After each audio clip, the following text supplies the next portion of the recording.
Today, Governor Walz got a first-hand look at wildfire damage in two harbors. The Stewart Trail fire has already destroyed 34 structures, and that includes homes. In the last 24 hours, the governor declared a peacetime emergency.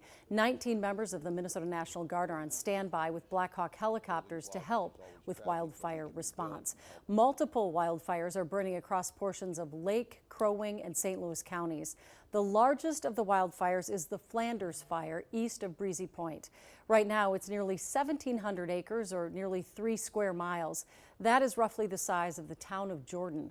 Gordon Severson takes us to the fire lines. This here is County Road 11 in Mission Township, just a few miles from Cross Lake, and fire officials tell us that the wildfire started over by Flanders Lake in this area and then came down through this ditch. You can see all of the black char marks here in the grass, and then it actually hopped the road over here, and the red markings on the road, that's actually a flame retardant that was dropped by fire officials in this area to try to prevent it from going across the road. You can see it was successful because a lot of the trees over here are still green and pretty much left untouched. It was just unbelievable. With wildfire, you never know which way the flames will go.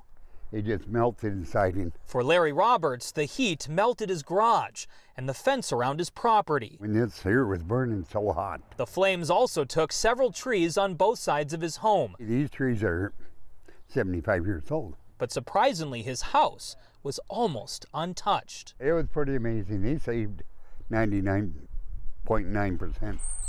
Amazing considering this small grass fire just a few feet from his home that was started by an ember that jumped across his yard. It's been wild. It's been crazy. Cross Lake Mayor Jackson Purfer says about a dozen homes and cabins were evacuated over the weekend, and only one small cabin burned in the fire. Residents were not here. It was just an old school cabin. Again, lucky considering how bad the fire looked. You could see the smoke from downtown Cross Lake, and it looked like it was a lot closer than what it was. Now that the fire is mostly contained to a few smoldering hotspots, Look at this. These are the sparks that were coming across. Larry is hopeful the worst is over, and he's ready for life to get back to normal. I would say we should be able to get back in the house within a week, I hope. Oh my goodness, we're thinking of everybody to our north. We've had some heavy rain. Is that making a difference, Jamie?